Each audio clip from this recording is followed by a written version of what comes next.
बिस्मिल्लाहिर्रहमानिर्रहीम, अस्सलाम वालेकुम। आप देख रहे हैं news today with Tanzeela Mazhar. Program में आपको खुशामदीद कहते हैं। हम देख रहे हैं कि आज़ाद कश्मीर में इंतखाबी गहमा गहमी शुरू हो गई है। मरीम नवाज़ साहिबा भी कश्मीर में है, बिलावल साहब भी आज अपना दौरा ऑलमोस्ट मुकम्मल कर चुके हैं और दोनों जमातें जिन्होंने मिलकर PDM बनाई थी, और बिलखुसूस अगर मरीम नवाज़ की बात की जाए तो PDM जो दोबारा मुतहरक हुई है वहाँ से मरीम नवाज़ हमें गायब होती हुई नज़र आई और शहबाज शरीफ साहब जो हैं वो वहाँ पे ज़्यादा मुतहरक नज़र आ रहे हैं। तो कुछ तो ये जो सियासी वो एक दूसरे के ज़ाहिर राइवल्स हैं, हरीफ हैं, और एक तरफ इत्तेहाद होने की बातें भी हो रही थी। तो अब हम देख रहे हैं कि कश्मीर में बिलावल भुट्टो जरदारी साहब ने PTI के साथ साथ पाकिस्तान मुस्लिम लीग नवाज़ के ऊपर भी बहुत सारे वार किए, बहुत सारे उन्होंने तंज के तीर बरसाए। मरीम नवाज़ थी तो बड़े जारहाना अंदाज में, लेकिन उन्होंने बिलावल की तनकीद का उस तरह से जवाब नहीं दिया। तो कुछ तो इसको एनालाइज करने की कोशिश करेंगे। जो दूसरी बात है वो ये है कि आज़ाद कश्मीर के इंतखाबात में कश्मीर कॉज के ऊपर जो बयानबाजी हो रही है और जो इल्ज़ाम दर इल्ज़ामात हैं दोनों जानिब से, और हुकूमत के ऊपर भी जो इल्ज़ाम तराशियाँ हो रही हैं कश्मीर कॉज को लेके, वो पाकिस्तान के लिए कितना नुकसानदेह साबित हो सकते हैं, कुछ उस हवाले से भी बात करेंगे।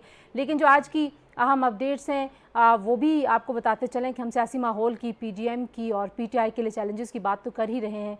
आप जानते हैं बहुत ही अनफॉर्चुनेट वीडियो स्कैंडल सामने आया था इस्लामाबाद से। तो आज IG इस्लामाबाद ने इमरान खान साहब को, वज़ीर-ए-आज़म पाकिस्तान को, इस हवाले से ब्रीफ किया है क्योंकि उन्होंने नोटिस लिया था और कहा यह जा रहा है कि जो चारों मुजरिम हैं उसमें जो मुलजिम हैं वो चारों गिरफ्तार हो चुके हैं और उसके ऊपर सख्त से सख्त कार्रवाई की यकीन दहानी हुकूमत भी करवा रही है, पुलिस भी करवा रही है।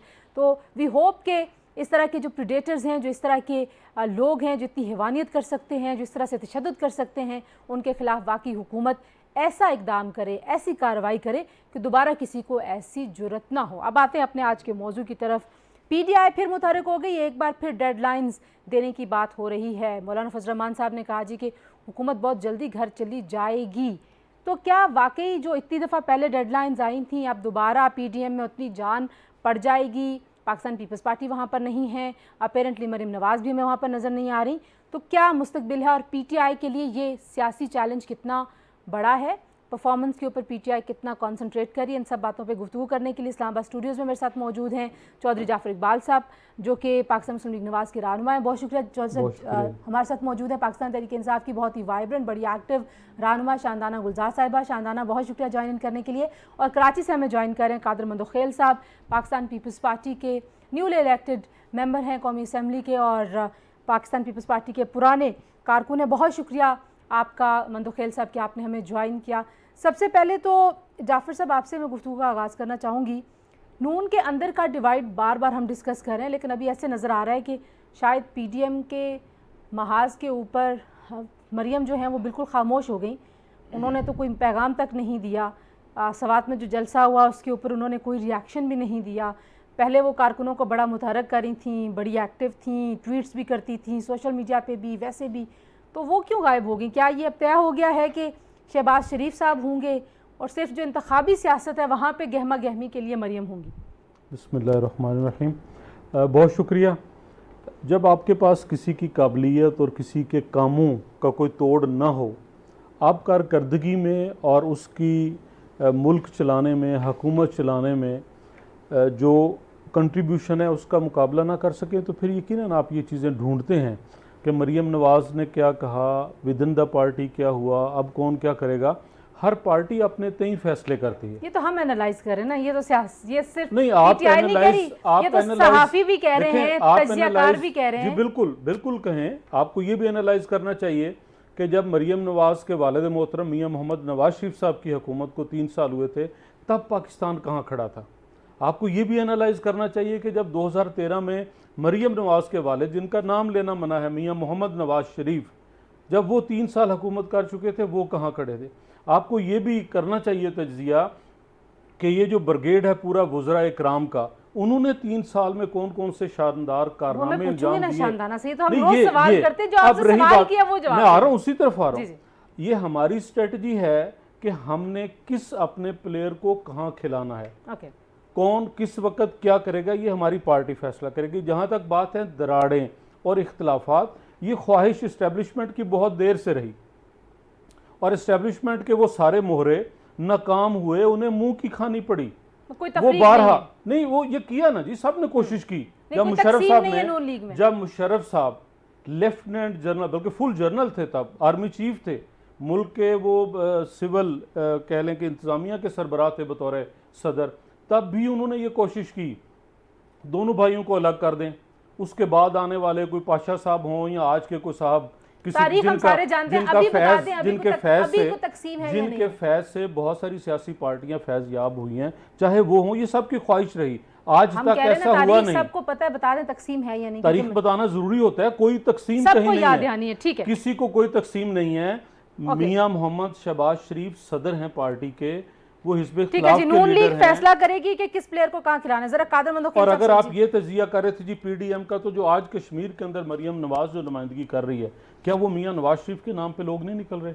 जहां शहबाज शरीफ साहब, जहां शहबाज शरीफ साहब, जहां सवात में शहबाज शरीफ साहब गए, उन्होंने क्या कहा कि मियां नवाज शरीफ ने ये कारनामे अंजाम दिए और आज मुल्क आपका मौकफ आ गया। कादर मंदो खेल साहब, बिलावल भुट्टो जरदारी साहब ने पीटीआई पे तो तनकीद की ही, लेकिन उन्होंने नून के ऊपर भी बहुत तीर बरसाए, तो क्या अब ये तय हो गया है पीपल्स पार्टी की हद तक के नून लीग के साथ किसी तरह का कोई भी इत्तेहाद नहीं होगा, कोई सियासी इत्तेहाद?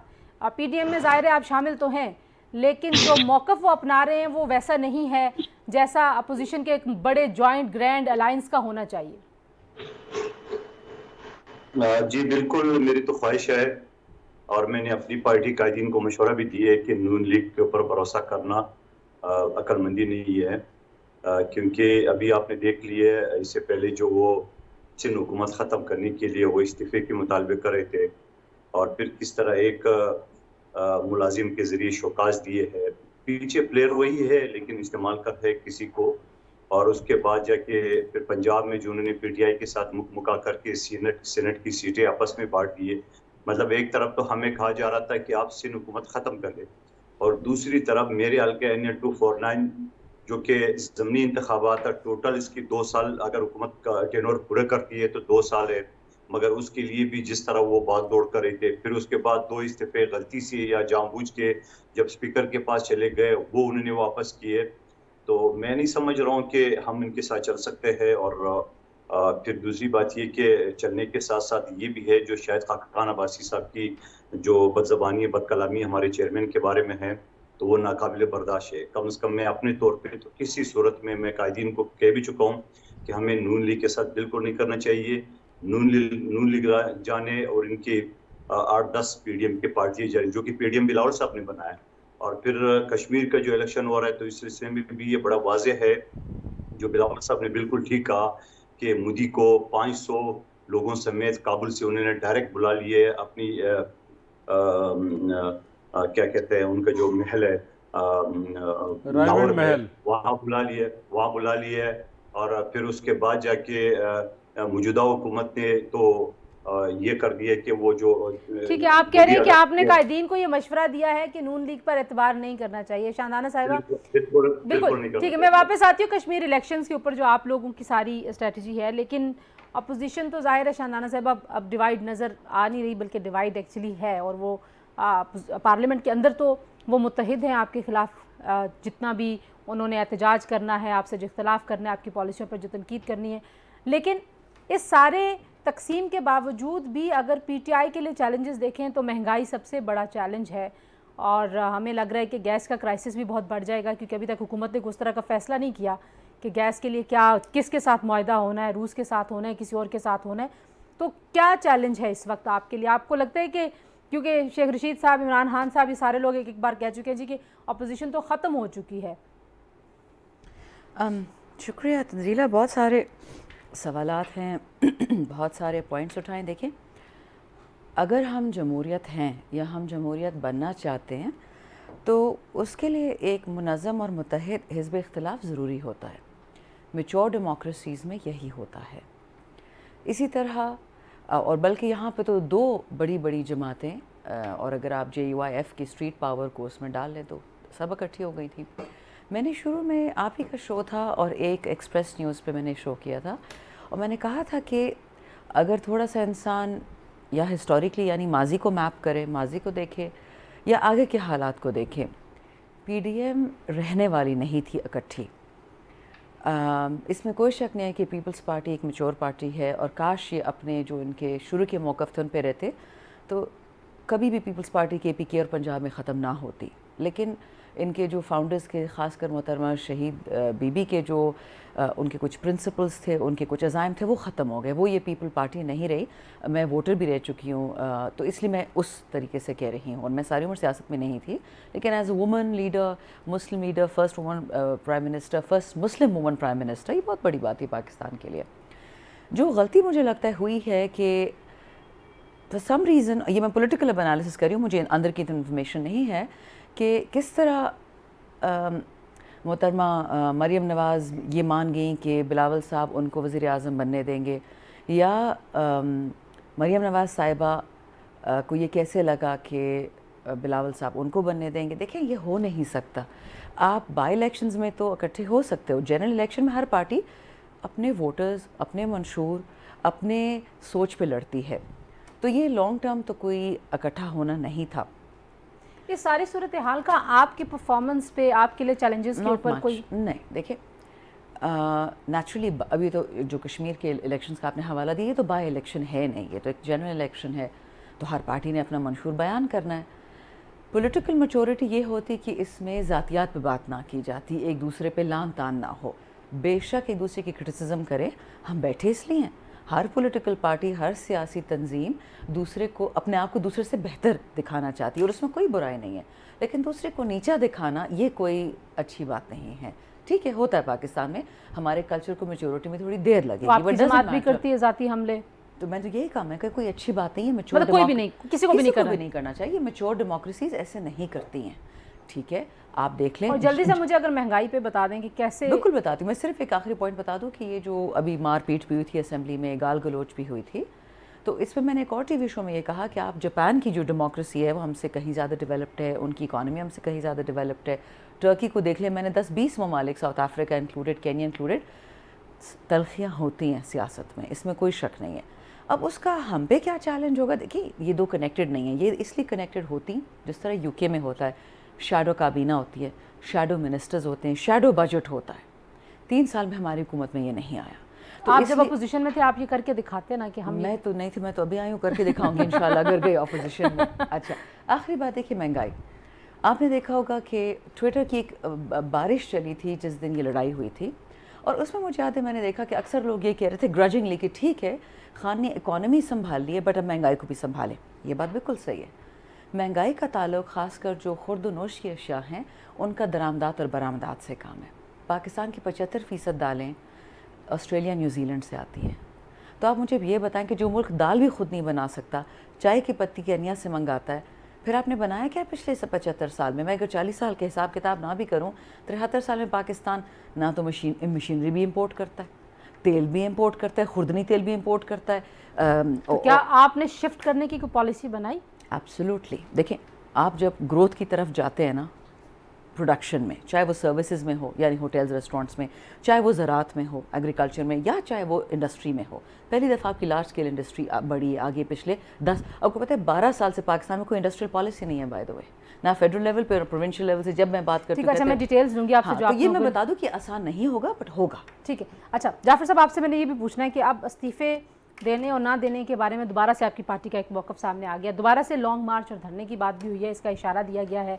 PDM का जो अभी दोबारा मुतरक होने के बाद जलसा था उसमें, और फिर नून लीग के रहनुमाओं ने टीवी टॉक शोज़ में भी बातें की, उन्होंने कहा जी हम धरना भी दे सकते हैं, हम लॉन्ग मार्च भी कर सकते हैं, हम इस्तीफे भी दे सकते हैं। तो क्या वापस हम वहीं पे उसी पॉइंट स्केयर पे आ गए हैं जहाँ से ये मामला शुरू हुआ था? क्योंकि जब इस्तीफे देने की पहले बारी आई थी आपने नहीं दिए थे, अब क्या करेंगे, कैसे देंगे? देखिए, हिज़्ब इख्तिलाफ और PDM सारी जमातें वक्तन फ़वक्तन अपनी हालात व वाक़यात के मुताबिक पॉलिसी बनाती हैं, आइंदा भी बनाएंगी। बहुत सारी चीज़ें ऐसी होंगी आप तय करेंगे नहीं कर सकेंगे, बहुत सारी चीज़ें ऐसी होंगी कि सडनली आप तय करेंगे और आप कर पाएंगे। ये हिकमत अमली बनाने की है और वो बनेगी।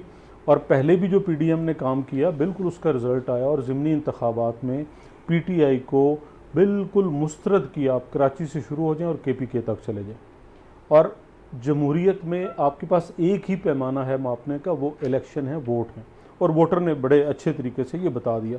हाँ, अगर फिर भी कोई महव ख्वाब रहे तो बेशक रहे, मंदो खेल साहब ने शाहिद खाकान साहब के लिए लफ्ज़ मुलाजिम इस्तेमाल किया। ये ख़ुद रुकन कौमी असम्बली हैं, वो भी रुकन कौमी असम्बली हैं। अगर आपस में अरकान कौमी असम्बली एक दूसरे का एहतराम नहीं करेंगे और इस तरह के अल्फाज इस्तेमाल करेंगे तो मेरे ख़्याल में ये नामुनासिब है। मैं भी साबिक रुकन हूँ और मुझे नहीं ज़ेब देता कि मैं इस तरह के अल्फाज कहूँ या सुनूँ भी। मेरे लिए 342 जितने भी वहाँ पे अरकान मौजूद हैं वो सब काबिल एहतराम हैं, वो पाकिस्तानी अवाम के नुमाइंदे हैं, इसलिए मेरे लिए काबिल एहतराम। हाँ, सियासी मंशूर अपना अपना है, उसके ऊपर आप बात करें। फिर कह दिया मोदी को 500 लोगों के समेत बुला लिया। हाँ, मोदी समझता था कि वज़ीर आज़म नवाज शरीफ बाइख्तियार है और मैं उसके साथ मुज़ाकरात कर सकता हूँ, मैं बात कर सकता हूँ, तो वो आया।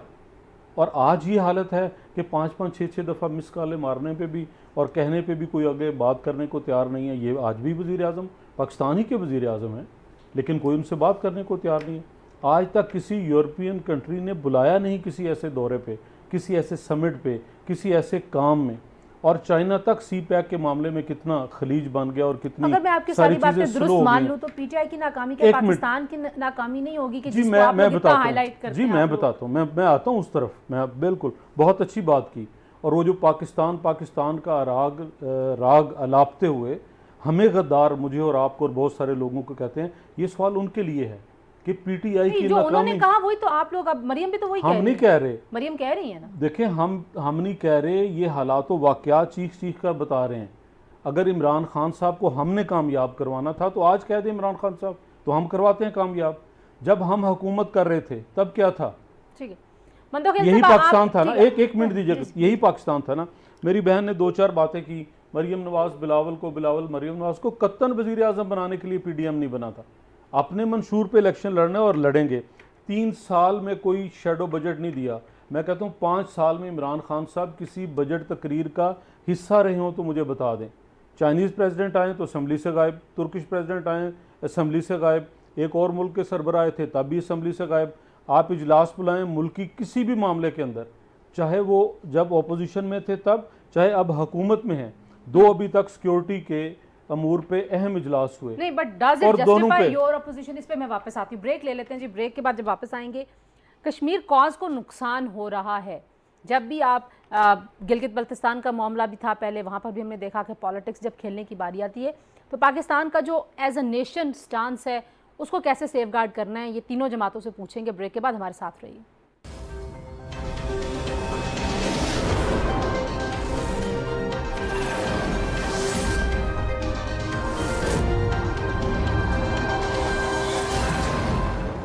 जी, प्रोग्राम में एक बार फिर आपको खुशामदीद कहते हैं। मंदो खेल साहब, वैसे तो बिलावल साहब ज़ाहिर है बहुत ही मैच्योर और बड़ी बाशऊर तरीके से बात करते हैं सियासत की। जब भी बात करते हैं कश्मीर इलेक्शन की मुहिम में, वो भी जो ब्लेम गेम खेलना चाह रहे हैं और वो दोनों जमातों को, नून लीग को भी और पीटीआई को इल्ज़ामात दे रहे हैं। लेकिन जो कश्मीर कॉज है, जो खारजा पॉलिसी है, उसके ऊपर भी वो स्टांस काफ़ी ज़्यादा डैमेजिंग है।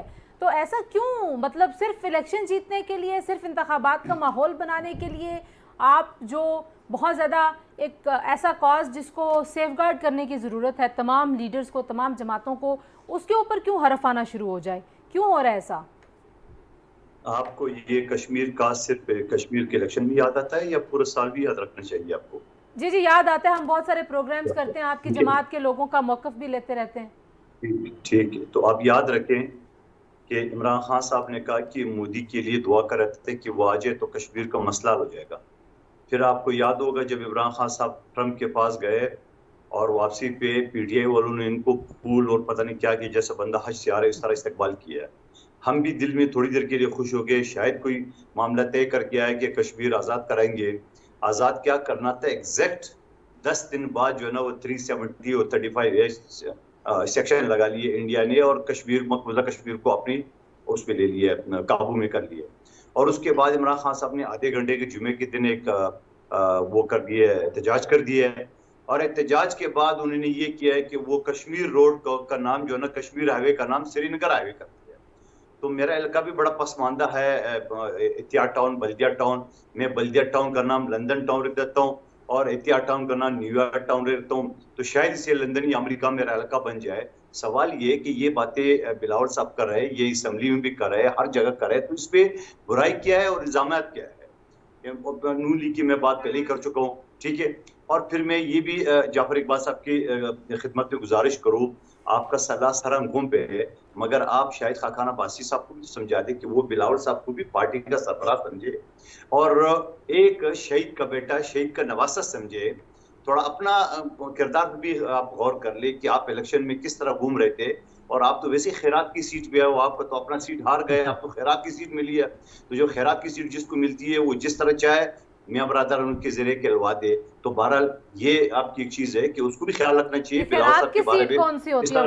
वोट पड़ते हैं तो और फिर वोट पड़ते हैं तो सीट मिलती है कादिर साहब। और फिर आपने बात की थी कि कश्मीर से लेके पुख्तनख्वा से लेके कराची तक जो है ना वो पीडीएम ने मुकाबला किया है। ना जनाब, बिल्कुल आप थोड़ा सा तारीख ये भी दुरुस्त करें, कराची में हमने पीडीएम की 9 जमातों को शिकस्त दी, हमने पीटीआई को शिकस्त दी है, हमने एमक्यूएम को शिकस्त दी है जो कि एक दहशतगर्द जमात है, हमने पीएसपी को शिकस्त दी है, हमने टीएलपी को शिकस्त दी है, और हमने हुक्मरान जमात पीटीआई को शिकस्त दी है। जनाब ये पीडीएम के खाते में न ले, ये सिर्फ और सिर्फ पीपल्स पार्टी ने की है। और आप देखेंगे इंशाल्लाह कश्मीर के मामले में, कश्मीर के इलेक्शन में, जहां 3 नस्लों से पीपल्स पार्टी वहां मौजूद है, और देखिए कश्मीर के इलेक्शन में पीपल्स पार्टी का एक ट्रैक रिकॉर्ड है।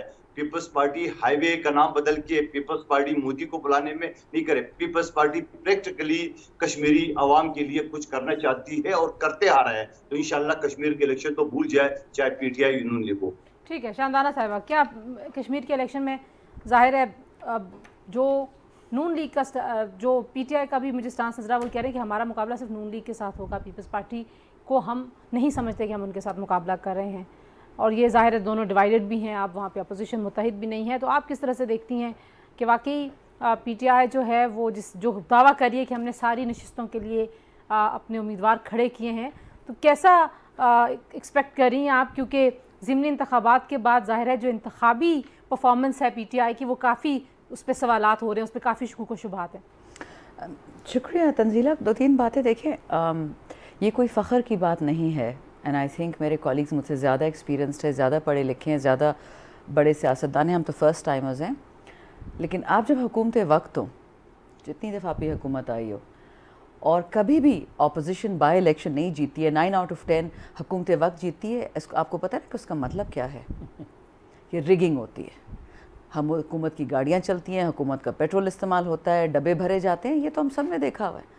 आप बीबी की कोई स्पीच मोहतरमा शहीद की उठा के देख लें, मियाँ साहब की उठा के देख लें, एक दूसरे को क्या कहते रहे जब ये हुकूमत में थे। तो अगर ज़िमनी इलेक्शन हम हारे हैं तो आई थिंक काइंडली दुनिया को ये पता होना चाहिए कि ये सही डेमोक्रेसी की तरफ हम जा रहे हैं। हमें कोई शर्म नहीं है इलेक्शन हारने में, ये हमारी आबाओ अजदाद की सीटें नहीं हैं, ये अवाम की सीटें हैं। और अल्लाह का शुक्र है कि हमारी हुकूमत में इतनी डेमोक्रेसी और ट्रांसपेरेंसी है, हमें इतनी हिम्मत है कि हम डिफीट का सामना करें, हम डब्बे नहीं भरते। दूसरी बात, भाई ने मेरे मोदी साहब की मिस्ड कॉल की बात की, सी पे पता नहीं क्या बोला, और वो जो क्लियरली रॉन्ग इन्फॉर्मेशन जो मुझे समझ आई वो टर्किश प्रेसिडेंट की बात। आई थिंक थोड़ा सा अगर हम फैक्ट्स पे रहें कि जो प्राइम मिनिस्टर इमरान खान ने दुनिया में इस्लाम की बात की है, कश्मीर की बात की है और क्लाइमेट चेंज, 3 चीज़ें वो दुनिया में किसी लीडर, मैं सिर्फ पाकिस्तान के लीडर की बात नहीं करती, किसी ने ऐसी बात ही नहीं की। आपने कश्मीर को मैप पे डाल दिया है। यूरोपियन यूनियन ने पहली दफ़ा मसला कश्मीर को एक ह्यूमन राइट्स का मसला माना, ना कि तशद्दुद और टेररिज्म का। बहुत फ़र्क है इसमें, बट कोई नहीं मानता। हम यहाँ इसलिए तो नहीं बैठे ना कि एक दूसरे के दिमाग बदलें, हम तो अपना मौक़िफ़ यहाँ बयान करते हैं। हर पार्टी अपने मौक़िफ़ में बिलीव करती है, मैं इनका नहीं करती है, मेरा नहीं करते, इसमें कोई लड़ाई नहीं है। लेकिन देखिए, जहाँ तक आज़ाद कश्मीर के इलेक्शन की बात है, अगर परफॉर्मेंस होगी इन PMLN की तो जीत जाएंगे, अगर पीपल्स पार्टी की परफॉर्मेंस होती तो PMLN ना जीतती, और अगर हमारी परफॉर्मेंस होगी तो लोग हमें जितवाएंगे। अभी घर से निकलने से पहले मैंने प्रेस कॉन्फ्रेंस देखी, आपने देखा कि कितने उम्मीदवार PTI के उम्मीदवारों के हक़ में बैठ गए हैं। आपने देखा कि कितनी पार्टीज़ ने अनाउंस कर दिया, कितने इंडिपेंडेंट कैंडिडेट्स बैठ गए हैं PTI के हक़ में। बैलेट होगा, इलेक्शन होगा, जो डिलीवर करने का केपेबल है वो डिलीवर करेगा। और माजरत के साथ कश्मीर पे हम 100 लान तान एक दूसरे पे करें, कश्मीर आज आज़ाद नहीं है। मैं जिंदल की बात करूं, मोदी की बात करूं, बुचर ऑफ गुजरात की बात करूं, मुझे ब्रेक लेने ये सिर्फ बातें कहा जा रहा है। जाफर साहब आपके पास 3-4 पॉइंट्स मैं ब्रेक के बाद वापस आऊँगी, पहले आपको फ्लोर देंगे जी। ब्रेक से वापस आते हैं, हमारे साथ रहिए।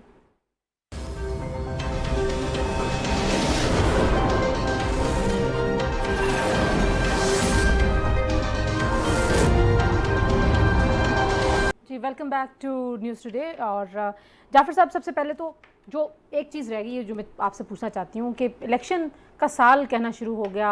PMLN के बहुत सारे लीडर्स बार बार क्यों कह रहे हैं, आप कह रहे हैं ये बजट भी इलेक्शन का है, साल भी इलेक्शन का है, खान साहब खुद ही करवा देंगे। क्यों करवा देंगे खान साहब इलेक्शन पहले?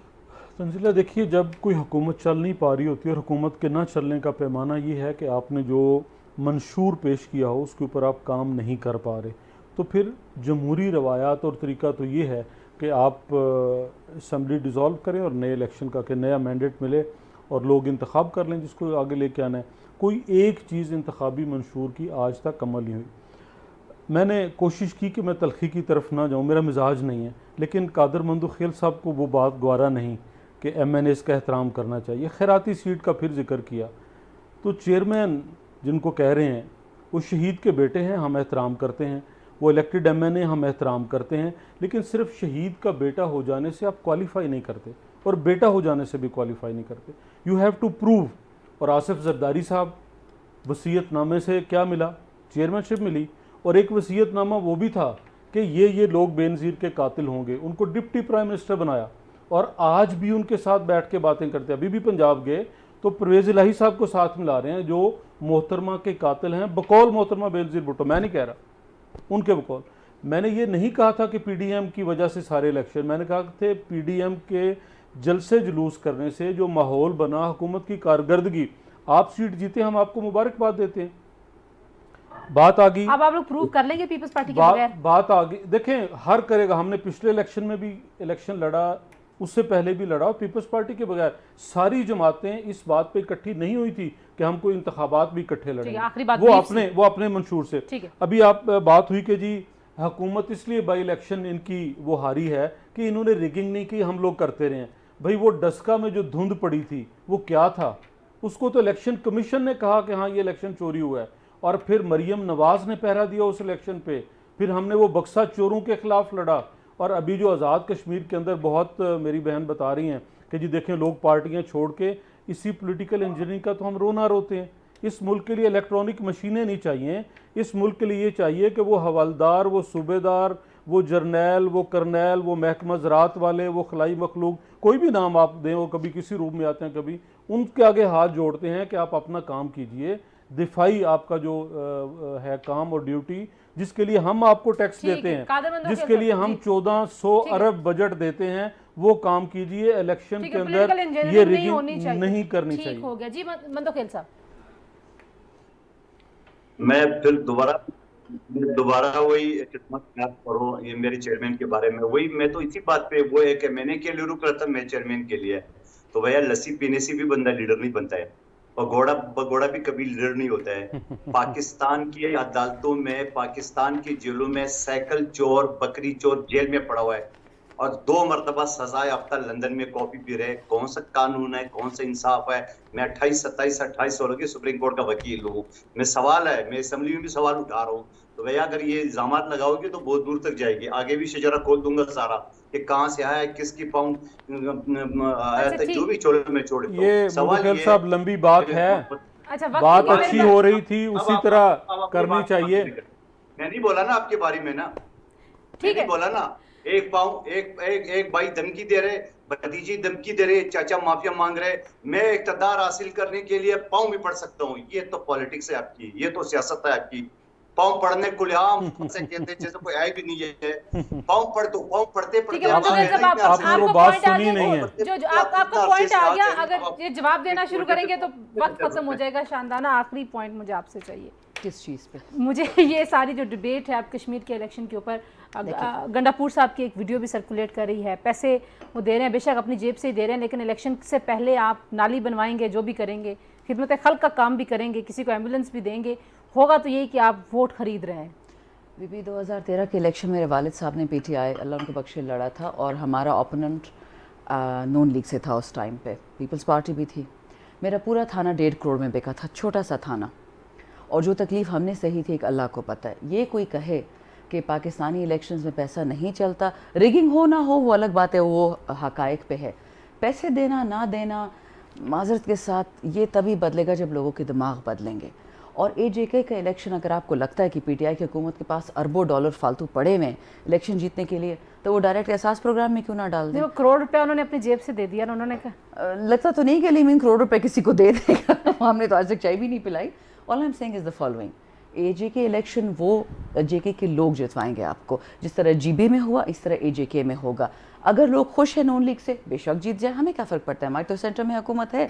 लेकिन अगर खुश नहीं है, रिजल्ट आप देख लेंगे। ठीक है जाफर साहब, आपके लिए फिर मैं कुछ सेकंड्स लाई हूँ, कुछ कहना चाहिए। हमें सियासी जमातों को अपने रवैये में मैच्योरिटी लाना होगी, और जिन दो जमातों ने सीखा और इकट्ठे हुए, आज PTI को भी सीखना पड़ेगा। जब तक जमातों के अंदर जमहूरियत नहीं होगी, हम इखलाकियात को तरजीह नहीं देंगे और अपने जो मंशूर हम बता के आते हैं उसके ऊपर काम नहीं करेंगे, कामयाबी नहीं है, तब तक दूसरी क़ुव्वतें हिस्सा बनती रहेंगी।